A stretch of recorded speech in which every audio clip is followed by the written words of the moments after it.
혹시 오늘도 건강을 위해 사과 한 조각 드셨습니까? 잠깐만 멈추십시오. 지금 여러분이 먹은 그 사과가 어쩌면 여러분의 콩팥을 조금씩 망가뜨리고 있을지도 모릅니다. 이 말을 들으면 많은 분들이 놀라실 겁니다. 사과가 몸에 나쁘다니 그게 무슨 말입니까? 라고 생각하실 수도 있습니다.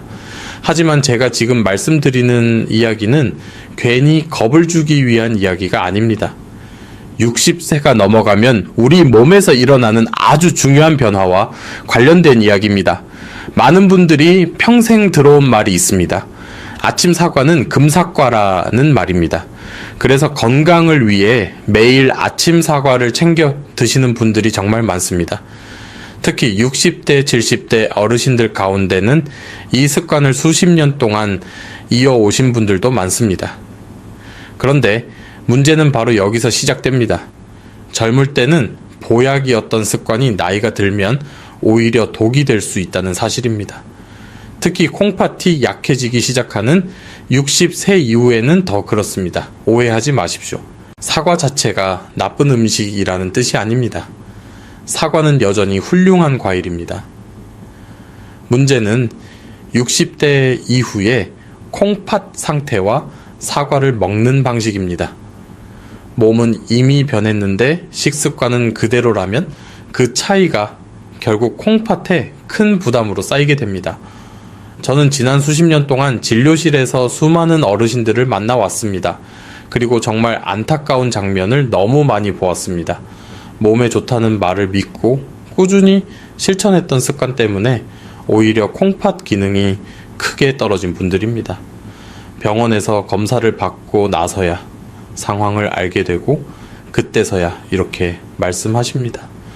선생님, 저는 평생 술도 안 하고 담배도 안 하고 건강식만 먹었는데 왜 콩팥이 나빠졌습니까? 실제로 최근 연구들에서도 이런 사실이 조금씩 밝혀지고 있습니다. 신장 기능이 약해진 상태에서 과일을 잘못된 방식으로 섭취하면 신부전 위험이 크게 높아질 수 있다는 것입니다. 몸이 자주 붓거나 소변에 거품이 생기거나 이유 없이 피곤함이 계속된다면 그 원인이 의외의 곳에 있을 수도 있습니다. 바로 우리가 건강을 위해 매일 먹고 있는 그 음식일 수도 있다는 뜻입니다. 그렇다면 왜 이런 이야기를 지금까지 자세히 들은 적이 없을까요? 많은 정보들이 단순하게 전달되기 때문입니다. 이 음식은 좋다 또는 이 음식은 나쁘다 이런 식으로 말입니다. 하지만 우리 몸은 그렇게 단순하지 않습니다. 특히 60세 이후의 몸은 더 세심하게 살펴야 합니다. 그래서 오늘 영상에서는 여러분께 아주 중요한 3가지를 말씀드리겠습니다.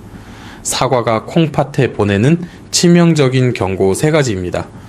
그리고 마지막에는 콩팥을 지키면서도 안심하고 사과를 먹을 수 있는 올바른 방법까지 모두 알려드리겠습니다.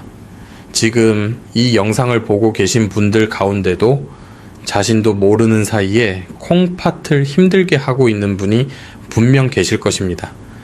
그러니 오늘 이야기를 끝까지 들어보십시오. 여러분의 콩팥 건강을 지키는 아주 중요한 이야기가 지금부터 시작됩니다. 여러분은 혹시 콩팥이 우리 몸에서 정확히 어떤 일을 하는지 알고 계십니까? 많은 분들이 콩팥을 단순히 소변을 만드는 기관이라고 생각합니다. 하지만 그것은 절반만 맞는 이야기입니다. 사실 콩팥은 우리 몸에서 가장 중요한 정화장치 중 하나입니다. 쉽게 말해 우리 몸의 정수기와 같은 역할을 합니다. 우리가 하루 동안 먹는 음식과 마시는 물, 그리고 숨을 쉬며 몸 안으로 들어오는 수많은 물질들 속에는 좋은 성분도 있지만 필요 없는 노폐물과 독소도 함께 들어옵니다. 이 모든 것들이 결국 혈액을 통해 온몸을 돌게 됩니다.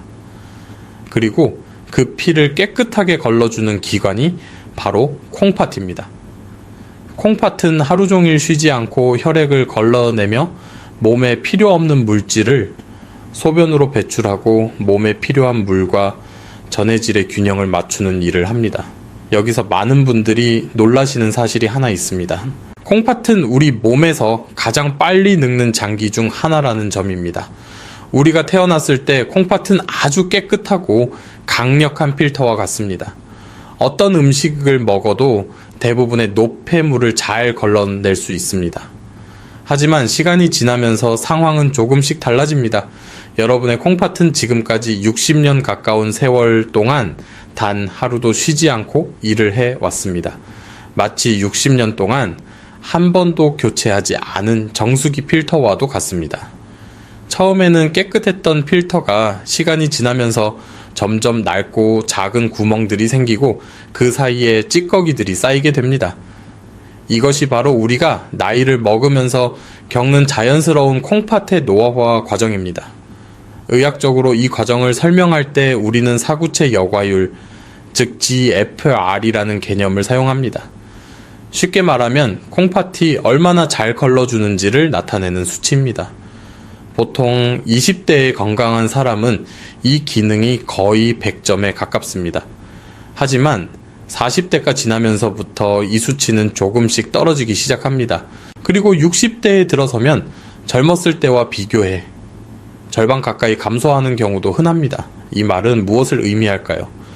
젊었을 때는 사과 3개를 먹어도 콩팥이 충분히 처리할 수 있었지만 지금은 사과 반 개만 먹어도 콩팥이 부담을 느낄 수 있다는 뜻입니다. 문제는 많은 분들이 이런 변화를 전혀 느끼지 못한 채 예전과 같은 식습관을 그대로 유지한다는 점입니다. 몸은 이미 변했는데 습관은 그대로이기 때문에 콩팥은 점점 더 큰 부담을 떠안게 됩니다. 그리고 더 무서운 사실이 하나 있습니다. 콩팥은 우리 몸에서 침묵의 장기라고 불립니다. 기능이 상당히 떨어질 때까지도 특별한 통증이나 신호를 보내지 않는 경우가 많습니다.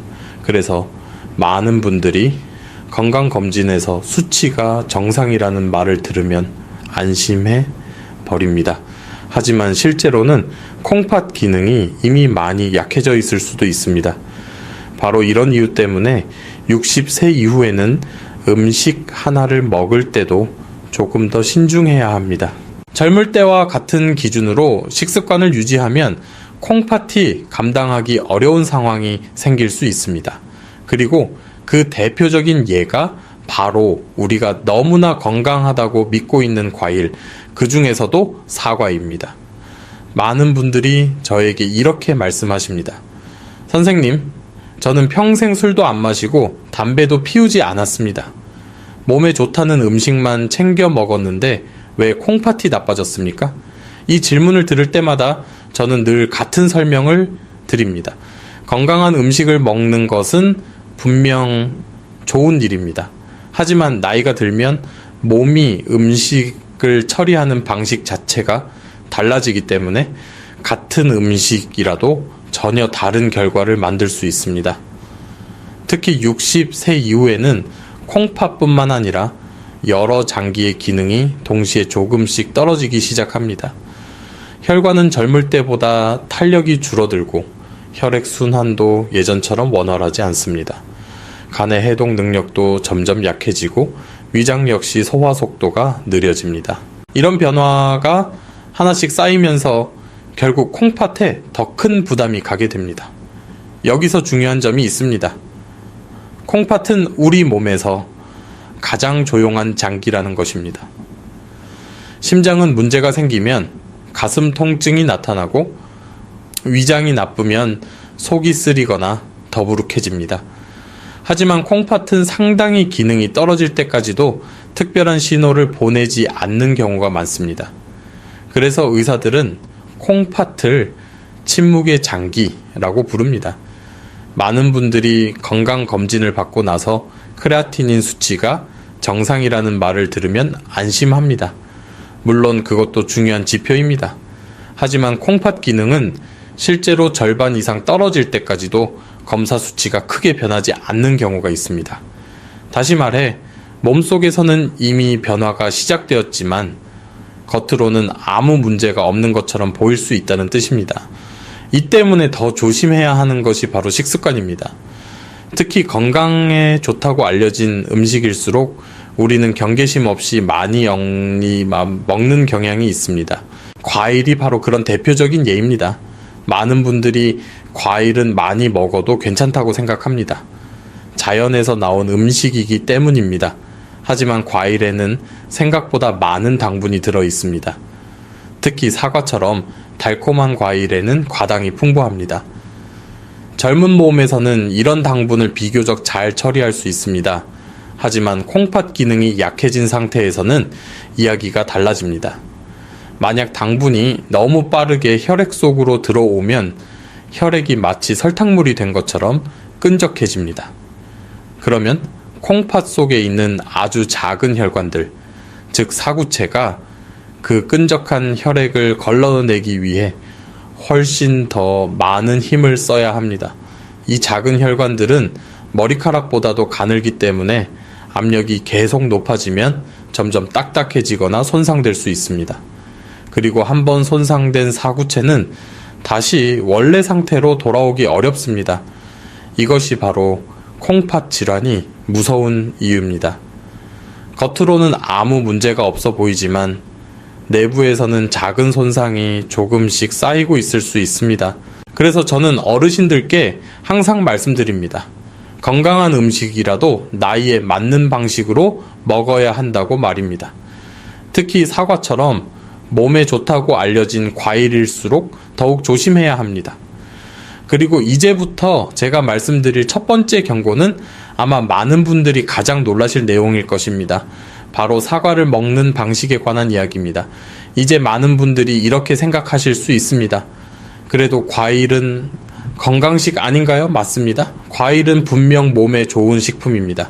비타민도 풍부하고 식이섬유도 많고 자연에서 얻을 수 있는 좋은 영양소들이 들어 있습니다. 그래서 우리는 어릴 때부터 과일은 많이 먹어도 괜찮다고 배워왔습니다. 하지만 여기서 중요한 사실이 하나 있습니다. 과일이 건강식이라는 말은 어디까지나 몸이 그것을 충분히 처리할 수 있을 때의 이야기입니다. 특히 나이가 들면서 콩팥 기능이 약해지면 상황은 조금 달라집니다.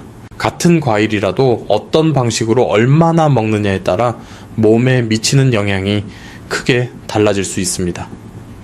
과일 속에는 자연 당분이 들어 있습니다. 대표적인 것이 과당입니다. 많은 분들이 자연에서 나온 당분이니까 괜찮다고 생각합니다.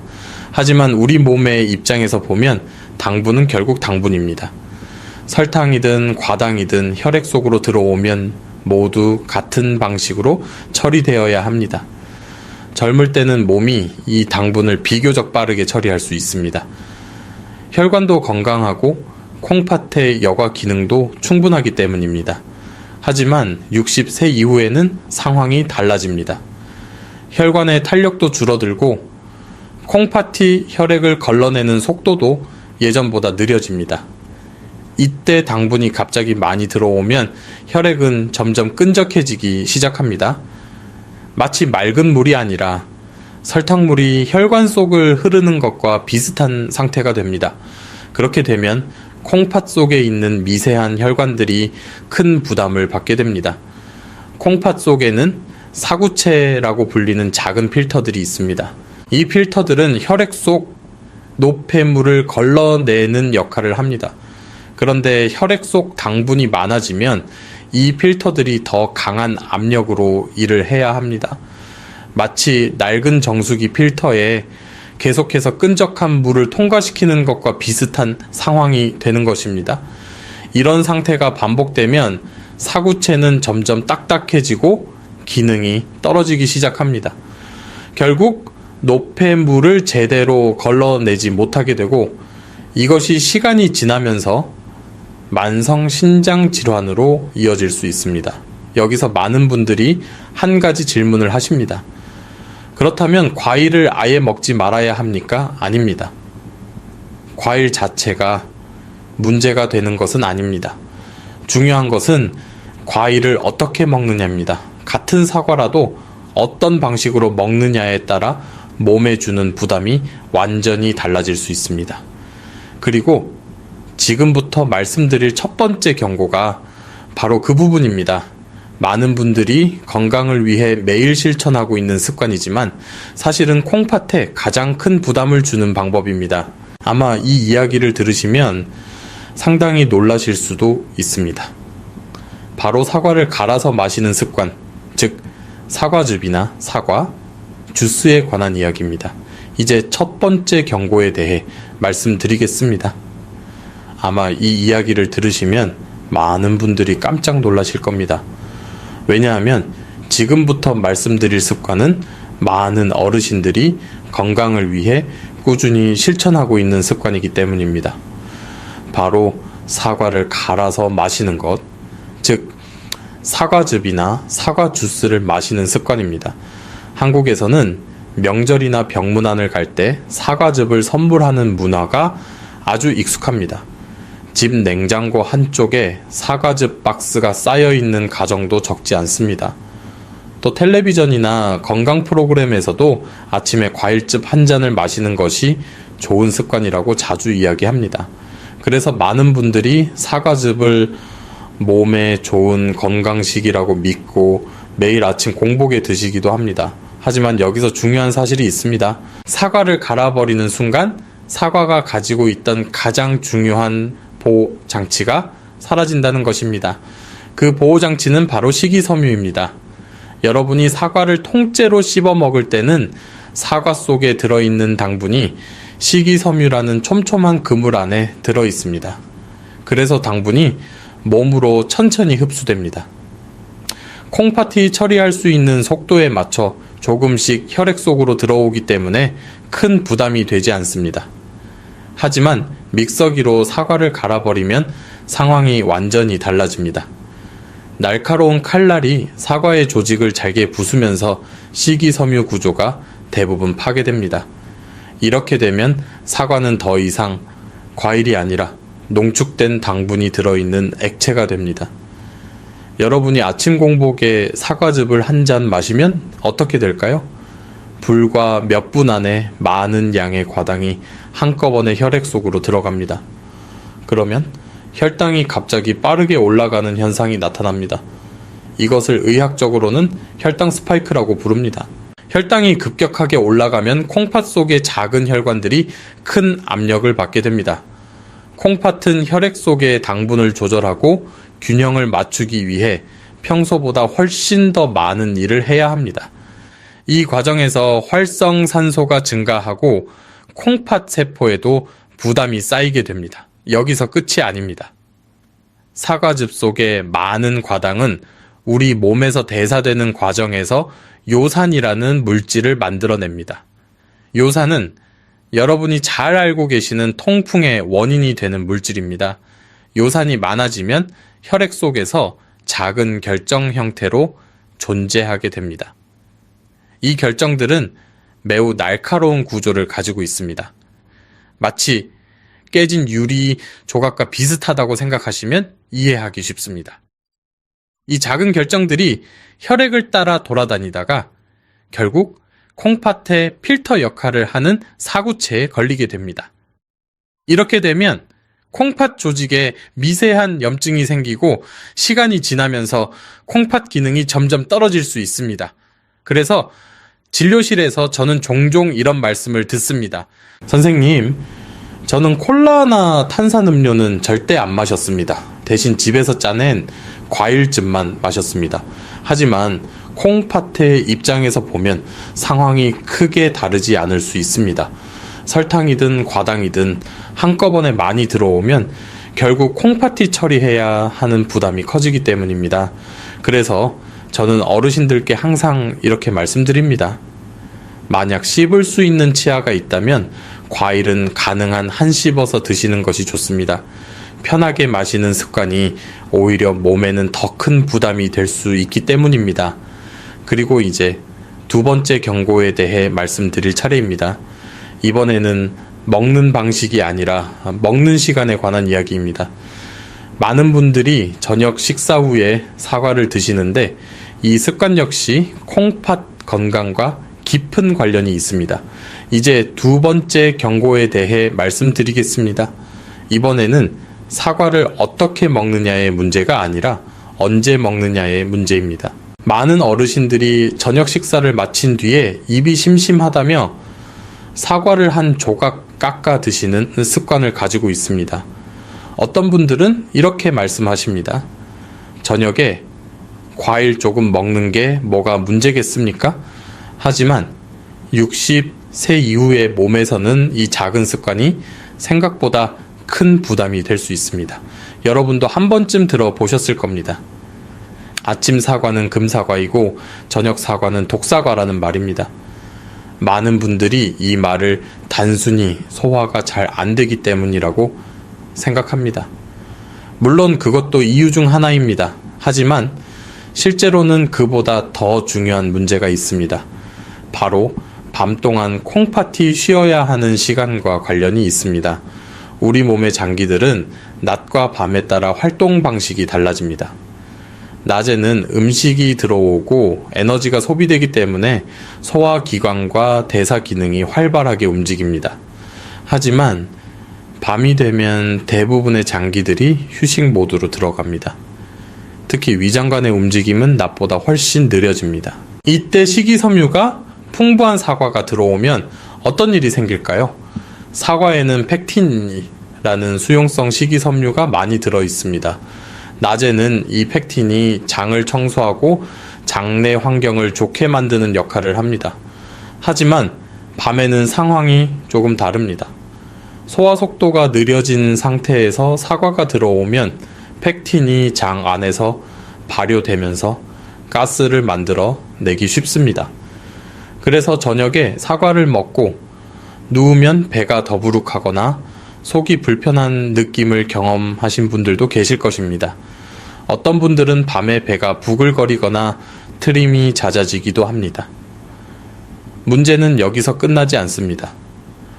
장에서 생긴 가스가 복부를 팽창시키면 횡격막을 압박하게 됩니다. 그러면 깊은 잠을 자기가 어려워지고 자주 깨게 될 수 있습니다. 수면이 얕아지고 뒤척이는 시간이 늘어나면 우리 몸의 교감신경이 계속 활성화됩니다. 이때 나타나는 변화 중 하나가 바로 야간 혈압 상승입니다. 정상적인 상태에서는 밤이 되면 혈압이 낮 동안보다 약 10% 정도 떨어져야 합니다. 이것을 의학적으로는 야간 혈압 감소라고 합니다. 이 시간이 바로 콩팥이 하루 동안 받은 압력에서 벗어나 휴식을 취하는 시간입니다. 하지만 밤에 잠을 설치게 되면 혈압이 충분히 떨어지지 않습니다. 그러면 콩팥 속의 미세한 혈관들은 밤새도록 높은 압력을 견뎌야 합니다. 마치 밤에도 수도꼭지를 잠그지 않고 계속 물을 틀어놓는 것과 비슷한 상황이 되는 것입니다. 이 상태가 반복되면 콩팥 속 혈관벽이 점점 두꺼워지고 딱딱해질 수 있습니다. 결국 소변으로 단백질이 빠져나오는 단백뇨가 나타날 수 있고 이것이 장기적으로 콩팥 기능 저하로 이어질 수 있습니다. 그래서 저는 어르신들께 이렇게 말씀드립니다. 사과는 해가 떠 있을 때 드시는 것이 좋습니다. 낮에는 몸이 음식 처리를 위한 준비가 되어 있기 때문입니다. 하지만 밤에는 콩팥도 쉬어야 합니다. 그리고 이제 마지막 세 번째 경고에 대해 말씀드리겠습니다. 이번에는 사과를 먹는 방식이나 시간의 문제가 아니라 사과 표면에 보이지 않게 남아 있을 수 있는 물질에 관한 이야기입니다. 많은 분들이 당연하게 믿고 있는 상식이 실제 환경에서는 전혀 다른 결과를 만들 수 있습니다. 이제 세 번째 경고에 대해 말씀드리겠습니다. 이번에는 사과를 먹는 시간도 아니고 먹는 방식도 아닙니다. 바로 사과, 그 자체에 붙어 있을 수 있는 보이지 않는 물질에 관한 이야기입니다. 많은 분들이 사과는 반드시 껍질째 먹어야 건강에 좋다고 믿고 계십니다. 실제로 방송이나 건강 프로그램에서도 사과 껍질에 좋은 성분이 많다고 자주 이야기합니다. 사과 껍질에는 퀘르세틴 같은 항산화 물질이 들어 있습니다. 이런 성분들은 우리 몸의 염증을 줄이고 세포 손상을 막는 데 도움을 줄 수 있습니다. 그래서 많은 전문가들이 사과를 먹을 때 껍질째 먹는 것이 좋다고 권하기도 합니다. 이론적으로만 보면 틀린 말이 아닙니다. 하지만 여기에는 한 가지 현실적인 문제가 있습니다. 우리가 시장이나 마트에서 구입하는 대부분의 사과는 자연 그대로의 상태가 아니라는 점입니다. 사과는 수확한 뒤 유통 과정에서 상하지 않도록 보관되고 겉모습이 좋아 보이도록 관리됩니다. 이 과정에서 표면에 식용 왁스가 코팅되기도 하고 재배 과정에서는 병충해를 막기 위해 농약이 사용되기도 합니다.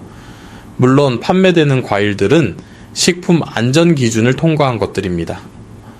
법적으로 허용된 범위 안에서 관리되고 있기 때문에 일반적으로는 큰 문제가 되지 않는다고 설명됩니다. 젊고 건강한 간과 콩팥을 가진 사람이라면 이런 미량의 화학 물질을 비교적 잘 처리할 수 있습니다. 하지만 60세 이후의 몸에서는 이야기가 조금 달라집니다. 나이가 들면 간의 해독 능력과 혈액 순환이 젊을 때보다 크게 줄어듭니다. 어떤 연구에서는 간의 해독 능력이 젊은 시절의 절반 정도로 떨어질 수 있다고 보고하기도 합니다. 이런 상황에서는 아주 작은 양의 화학 물질이라도 몸에 오래 남을 가능성이 높아집니다. 특히 사과 표면에 있는 왁스 코팅은 물로 간단히 씻는 것만으로는 완전히 제거되지 않는 경우가 많습니다. 표면이 매끈하고 끈적한 이유도 바로 이 코팅 때문입니다. 그리고 이 왁스층 아래에 농약 성분이 남아있을 가능성도 있습니다. 만약 우리가 사과를 깨끗이 씻지 않은 상태에서 껍질째 먹게 되면 이런 물질들이 그대로 몸속으로 들어갈 수 있습니다. 처음에는 별다른 문제가 없을 수 있습니다. 하지만 이런 작은 물질들이 오랜 시간 반복해서 들어오면 결국 간과 콩팥이 처리해야 할 부담이 조금씩 늘어나게 됩니다. 간이 모든 독소를 완벽하게 처리하지 못하면 그 다음 단계에서 콩팥이 그 역할을 이어받게 됩니다. 결국 혈액을 통해 돌아다니던 미세한 화학 물질들이 콩팥의 필터인 사구체에 도달하게 됩니다. 그리고 콩팥은 이 물질들을 밖으로 배출하기 위해 더 많은 일을 해야 합니다. 그래서 저는 어르신들께 항상 조금 더 안전한 방법을 권해 드립니다. 만약 100% 무농약으로 재배된 사과라는 확신이 없다면 껍질을 과감하게 깎아서 드시는 것도 하나의 방법입니다. 껍질에 있는 비타민을 조금 더 먹으려고 했다가 오히려 몸에 부담이 되는 물질을 함께 섭취할 필요는 없습니다. 비타민과 항산화 성분은 다른 채소나 과일에서도 충분히 얻을 수 있습니다. 하지만 한번 손상된 콩팥 기능은 다시 되돌리기 어렵습니다. 그래서 저는 항상 말씀드립니다. 조금 더 안전한 선택을 하는 것이 장기적으로는 훨씬 현명한 방법이라고 말입니다. 이렇게 해서 우리는 사과와 관련된 3가지 중요한 경고를 모두 살펴보았습니다. 사과즙을 마시는 습관 저녁에 사과를 먹는 습관, 그리고 껍질을 그대로 먹는 습관입니다. 이 3가지를 피하는 것만으로도 콩팥에 가해지는 부담을 크게 줄일 수 있습니다. 그렇다면 이제 많은 분들이 이런 질문을 하실 것입니다. 그럼 사과를 아예 먹지 말아야 합니까? 아닙니다. 사과 자체가 나쁜 음식은 아닙니다. 중요한 것은 사과를 어떤 방식으로 먹느냐입니다. 그리고 이제부터 제가 말씀드릴 내용이 바로 그 해답입니다. 이제 한 가지 실제 이야기를 들려드리겠습니다. 진료실에서 제가 직접 만났던 환자분의 이야기입니다. 이 이야기는 단순한 예가 아니라 많은 어르신들에게서 실제로 반복해서 나타나는 상황이기도 합니다. 몇 해 전 제 진료실을 찾아오신 68세 여성 환자분이 계셨습니다. 동네에서는 건강관리에 누구보다 철저한 분으로 유명한 분이었습니다. 비가 오나 눈이 오나 매일 아침 공원에서 가볍게 운동을 하셨고 요가도 꾸준히 하셨습니다. 고기나 인스턴트 음식은 거의 드시지 않았고 채소와 과일 위주의 식단을 유지하고 계셨습니다. 처음 진료실에 들어오셨을 때도 스스로에 대한 자부심이 상당히 강하셨습니다. 선생님, 저는 건강관리 정말 열심히 하는 사람입니다. 이렇게 말씀하시며 식단과 생활 습관을 자세히 설명해 주셨습니다. 그런데 이분이 병원을 찾게 된 이유는 최근 몇 달 사이에 몸에 이상한 변화가 생겼기 때문이었습니다. 아침에 일어나면 얼굴과 손이 심하게 붓고 발도 쉽게 부어 신발이 꽉 끼는 느낌이 든다고 하셨습니다. 그리고 화장실에 갈 때마다 소변 위에 거품이 많이 생긴다는 말씀도 하셨습니다. 처음에는 단순히 피곤해서 그런가 하고 대수롭지 않게 생각했지만 증상이 점점 심해지면서 걱정이 되어 병원을 찾게 되셨다고 합니다. 검사를 진행한 결과 이 환자분의 콩팥 기능은 이미 상당히 떨어진 상태였습니다. 만성 신장 질환 3기에 해당하는 수준이었습니다. 결과를 설명드리자 환자분은 믿기지 않는다는 표정으로 한동안 말을 잇지 못하셨습니다. 그리고 잠시 뒤 이렇게 말씀하셨습니다. 선생님, 저는 평생 술도 안 마시고 담배도 안 피웠습니다. 몸에 좋다는 것만 골라 먹었는데 왜 이런 병이 생긴 겁니까? 그래서 저는 환자분의 식단과 생활 습관을 하나씩 자세히 살펴보기 시작했습니다. 하루 동안 어떤 음식을 언제 드시는지, 어떤 음료를 마시는지, 운동 후에는 무엇을 드시는지까지 꼼꼼하게 확인했습니다. 그리고 그 과정에서 한 가지 공통된 습관을 발견하게 되었습니다. 이 환자분은 매일 아침 사과를 한 개씩 꼭 드셨습니다. 그것도 껍질째 드셨습니다. 그리고 오후에 요가 운동을 마치고 집에 돌아오면 갈증을 해소하기 위해 사과즙을 2팩씩 마시는 습관이 있었습니다. 환자분은 이것이 몸에 좋은 생활이라고 굳게 믿고 계셨습니다. 겉으로 보면 정말 건강한 식단처럼 보입니다.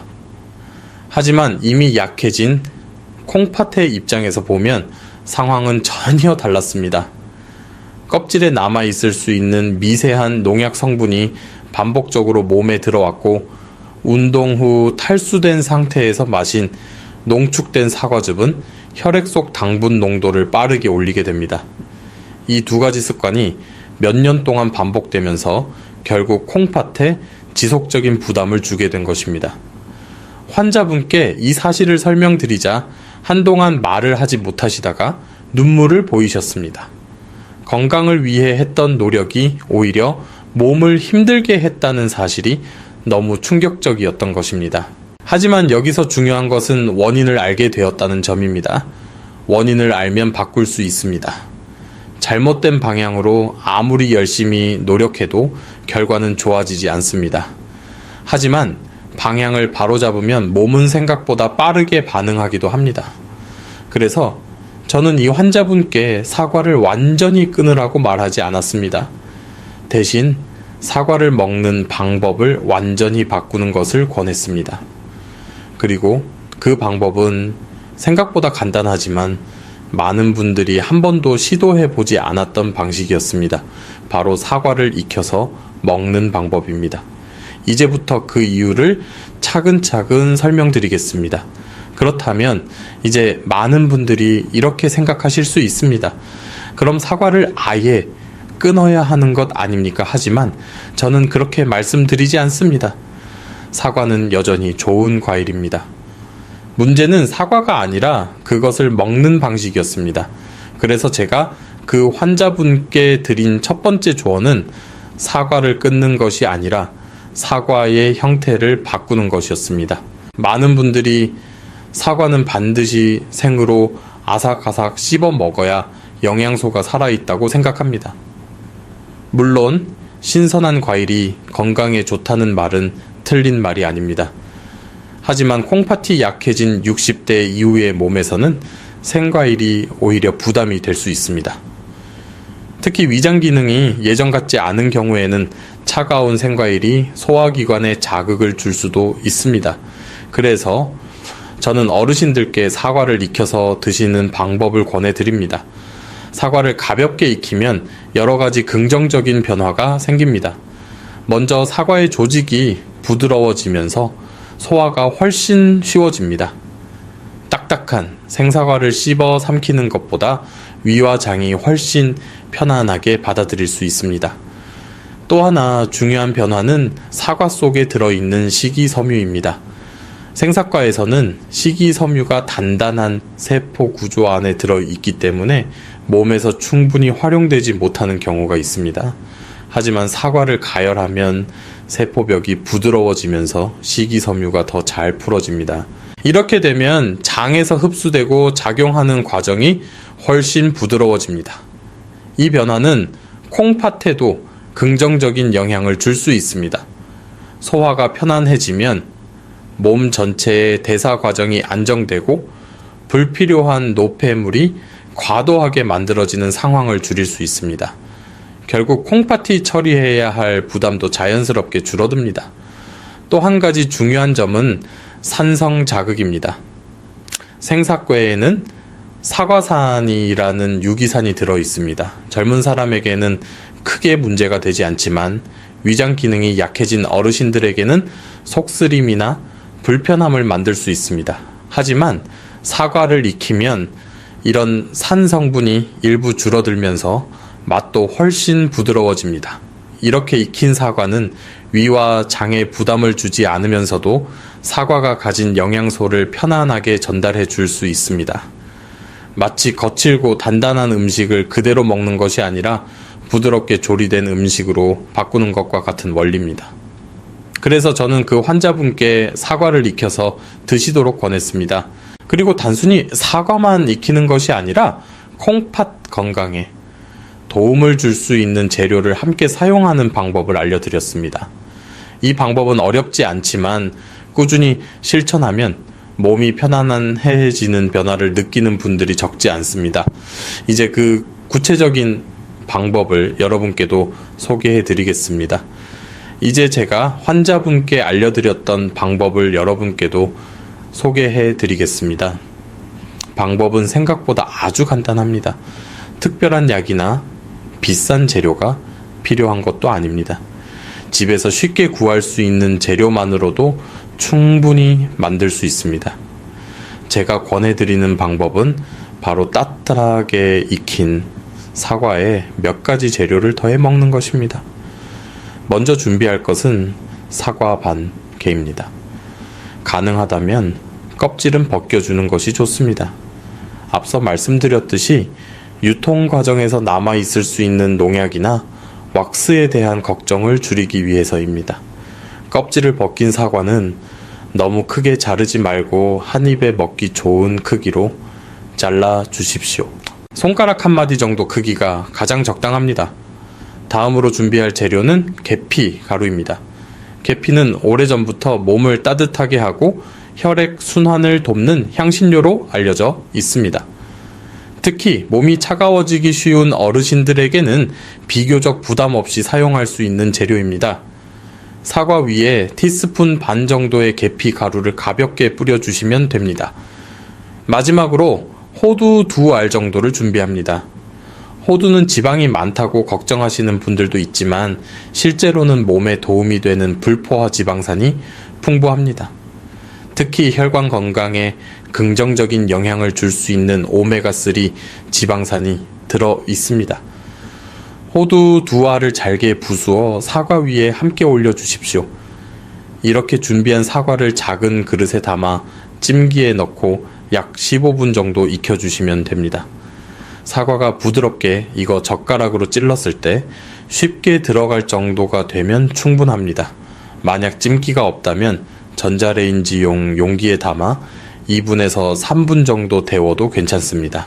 중요한 것은 사과를 따뜻하게 익혀서 드시는 것입니다. 익힌 사과는 식감이 부드러워지고 자연스러운 단맛이 더 느껴집니다. 계피 향이 은은하게 퍼지면서 먹기도 훨씬 편안해집니다. 그리고 호두가 들어가면 고소한 맛이 더해져 단순한 과일 간식이 아니라 영양이 균형 잡힌 작은 식사가 됩니다. 이렇게 따뜻하게 익힌 사과를 아침에 천천히 드셔보십시오. 급하게 삼키지 말고 천천히 씹으면서 드시는 것이 좋습니다. 그러면 속이 편안해지고 몸이 따뜻해지는 느낌을 받을 수 있습니다. 물론 이 음식 하나만으로 모든 콩팥 문제가 해결된다고 말씀드릴 수는 없습니다. 하지만 중요한 것은 몸에 부담을 주는 습관을 줄이고 몸이 편안하게 받아들일 수 있는 방식으로 음식을 바꾸는 것입니다. 작은 변화처럼 보이지만 이런 변화들이 쌓이면 콩팥이 받는 부담도 조금씩 줄어들 수 있습니다. 그리고 여기서 한 가지 더 말씀드리고 싶은 것이 있습니다. 아무리 좋은 방법이라도 꾸준히 실천하지 않으면 의미가 없습니다. 그래서 저는 어르신들께 아주 간단한 실천 방법을 하나 더 권해드립니다. 바로 3일 동안 생활 습관을 점검해 보는 방법입니다. 이제 그 방법을 설명드리겠습니다. 이제 제가 어르신들께 자주 권해드리는 아주 간단한 방법을 하나 말씀드리겠습니다. 특별한 약이 필요한 것도 아니고 복잡한 계획도 아닙니다. 단지 3일 동안 생활 습관을 조금만 바꿔보는 것입니다.